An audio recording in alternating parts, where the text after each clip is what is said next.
This is Damian McNamara with Elsevier Global Medical News, and I'm here at the Perspectives in Rheumatic Diseases meeting in Fort Lauderdale, Florida. And I'm speaking with Dr. Robert Wortman, who is a rheumatologist and professor of medicine at Dartmouth-Hitchcock Medical Center in New Hampshire. Thank you very much for being with us. My first question is about the drug Febuxostat, which an FDA advisory panel a couple weeks ago voted 12-0 to say the FDA should approve it. And I want to know, what is the significance of it if it is approved? How's it going to play into the armamentarium of rheumatologists for treating this disease?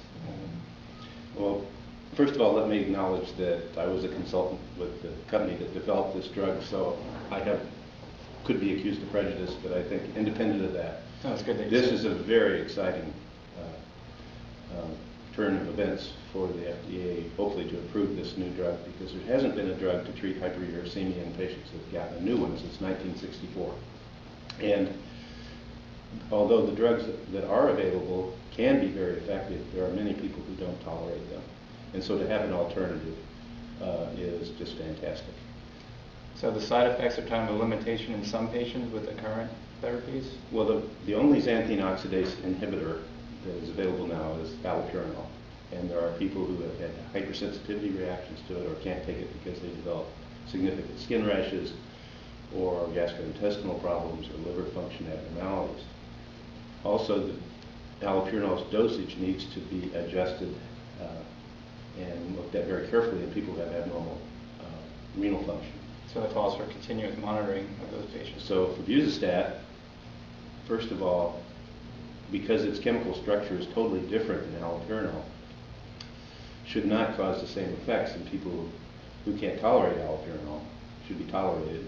And also it's been shown to be effective without dose modification in patients with mild to moderate renal impairment.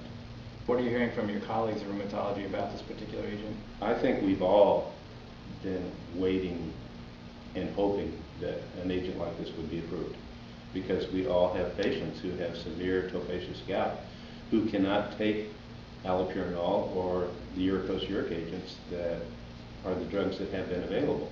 And these people develop very severe deforming arthritis. It's crippling, and their quality of life is really compromised. So to have an alternative for those people is fantastic. And one of your take-home messages, you had several at this meeting when you're giving your presentation on gout, was about asymptomatic hyperuricemia patients and not to necessarily start the medication.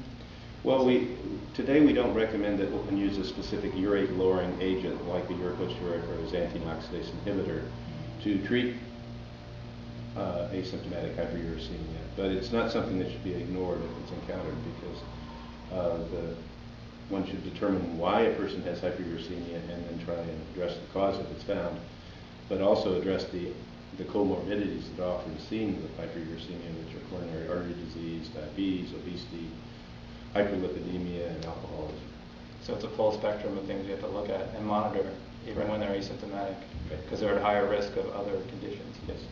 Thank you very much. This has been Damian McNamara with Elsevier Global Medical News, speaking with Dr. Robert Wortman at the Perspectives in Rheumatic Diseases meeting in Fort Lauderdale, which is sponsored by Rheumatology News and the Skin Disease Education Foundation. Thank you very much for being with us. Thank you.